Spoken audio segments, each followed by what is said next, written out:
What's up, world? Thanks for jumping in for another ride. Today, we're going to do an oil change and an oil separator service on the 2016 Ford F150.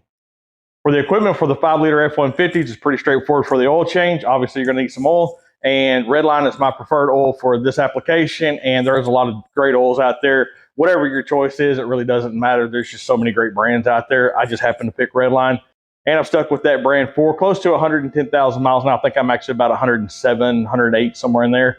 And so a lot of people prefer the Motorcraft, and that's great. So whatever your brand is, so just pick a good oil, stick with it. Also, you're going to need an oil filter. This is an HP 2011 from K&N, and it's just my preferred oil filter. I think K&N probably makes one of the best consumer-grade oil filters out on the market without going into like full race applications. So it's just kind of the bang for the buck, in my opinion. And next, you're going to need a filter wrench, so whatever fits your particular filter. And if you have the K&N, you can use a socket on the end, or you can use one that goes on like a ratchet extension. I just happen to have an old school strap wrench for an oil filter that fits this, so that's what I use.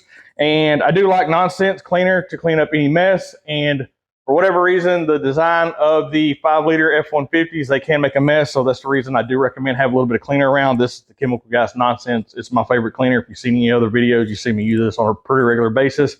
It's non-staining, non-odor. It goes on completely clean, dries up clean. So good cleaner will work for this application. This is just one that I like. And also, you're going to need a ratchet or a wrench. And I just happen to have a ratchet here with a 15 millimeter. Obviously, any wrench, anything like that, it's a 15 millimeter will work for your drain plug. I do like to have a pair of nitrile gloves to do this. Normally, I would just pull the truck up on a couple of ramps and do this out in the driveway, and I have since really it was new. But I thought since I needed to service the transmission, I would just go ahead and shuffle things around the shop, get the truck up on the lift, and go ahead and walk through the process that I've used for almost 110,000 miles now for the oil change. And it's worked out great for me, so I just thought I'd share that with you. Maybe you could, kind of use that for your information and to keep up with the maintenance on your own vehicle. So we'll go ahead and get started on the oil change. So we're starting underneath the truck just because the lift was already up, but obviously you're going to want to unlatch the hood, open the hood, and then underneath, 15 millimeter, we're going to go ahead and get our drain plug loose.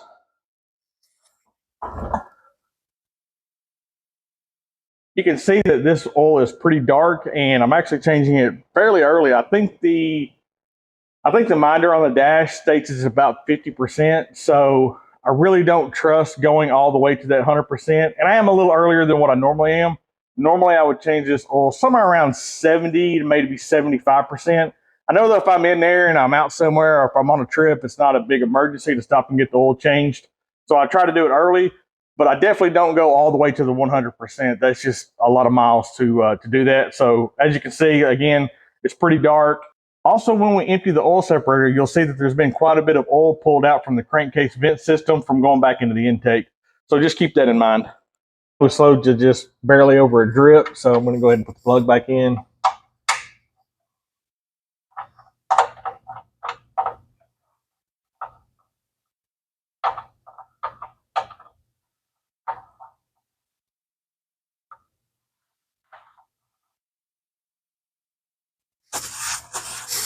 I like to just keep it simple, wipe everything down. Don't really need for any heavy cleaners or anything. And then I just use a 3/8 drive ratchet to tighten this up, and just hand tight's really all you need. And then we can go ahead and move up to the very front of the motor, and we'll take a look at the oil filter.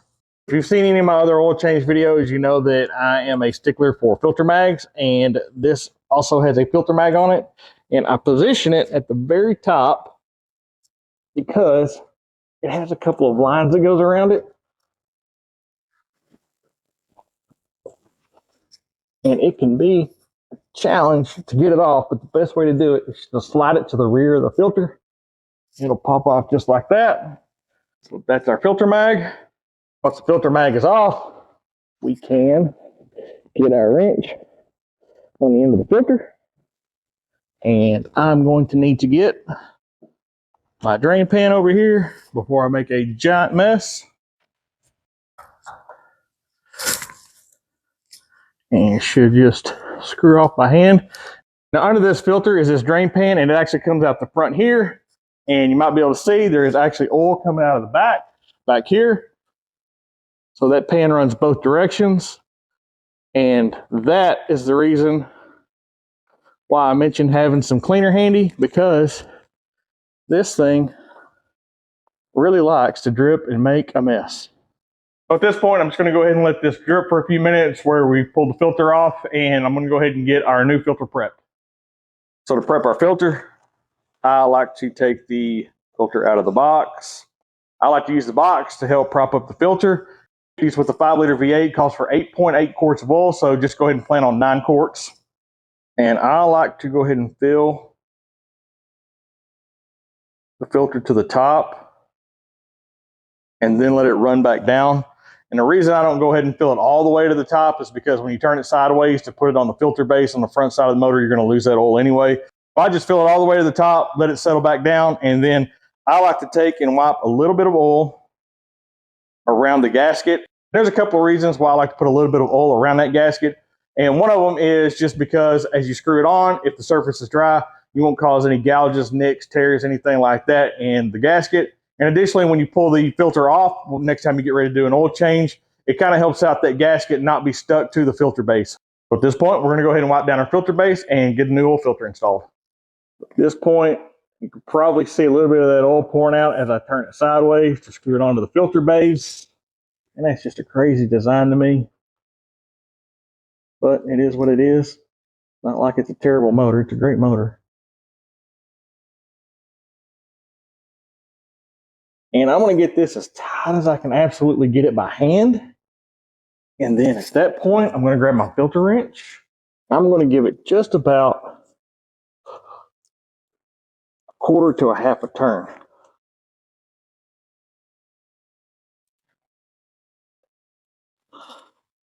And next up on our oil filter side is our cleaner. Once everything is sealed up, I like to just go ahead and give everything a spray and let all the cleaner run down into this plastic drip tray. And once it sits there and drips for a few minutes, I'm going to grab some paper towels and just wipe everything up.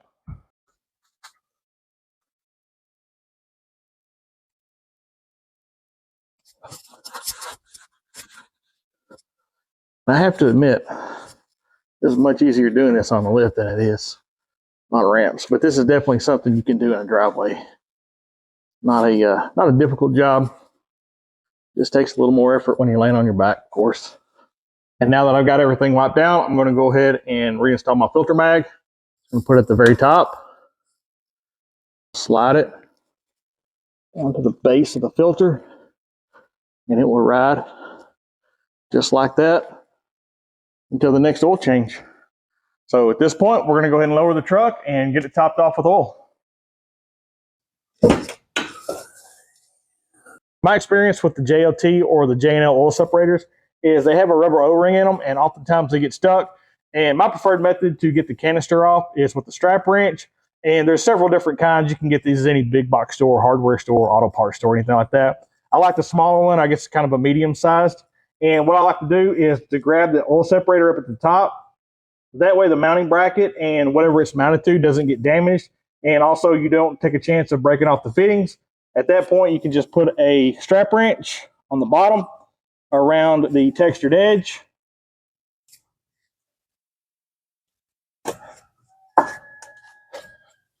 And it'll break loose. And at that point, you can go ahead and start removing your canister.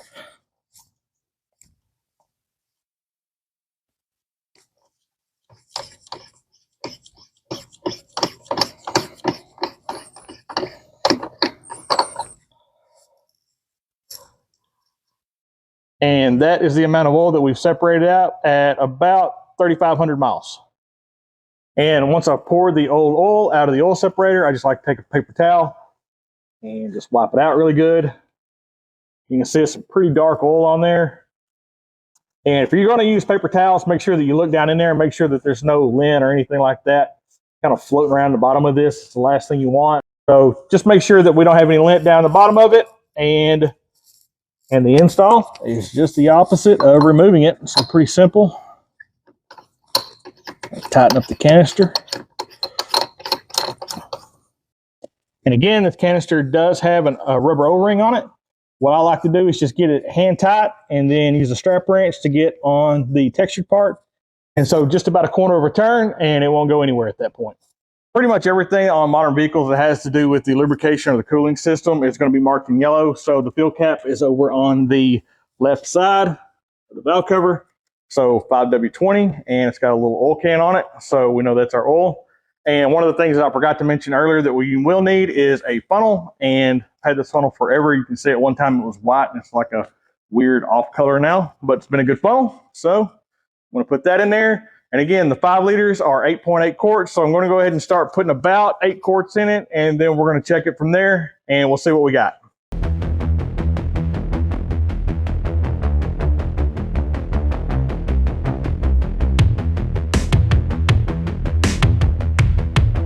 All right, I've got 8 quarts in it, and I'm going to check it. And to be honest, the lift doesn't leave a whole lot of room to work around the side of the truck, but it is what it is. Could be much worse. So at 8 quarts, we are at the top of the hash marks. Now that's before we start the motor up. So I'm going to go ahead and put the dipstick and the cap back on the valve cover, and we're going to start it up. We're going to let it run a few minutes, let oil circulate, go ahead and fill up the filter, and then we'll check it again. Okay, so we're going to go ahead and start the engine. We're going to let it run for just a minute or so to go ahead and get the oil circulating. So trip 1, I actually ran just for a trip that I took for work, and I'm going to go over to trip 2. And trip 2, you can see that we got right at 5,000 miles on the last oil change. So I'm going to go up to display mode, and you can see we're actually dead on 50% for the oil change. So that's a little bit earlier than what I normally would. Normally it'd be closer to like 60, 65%. But at this point, I'm going to go ahead and just hold OK. And we're reset to 100%. We've idled down after a cold start. So I'm going to go ahead and check the oil, and we'll see where we're at. All right, so we gave it a couple of minutes for the oil to run back down the pan. So we're about halfway up on the hash mark. So we're probably looking at about a half a quart.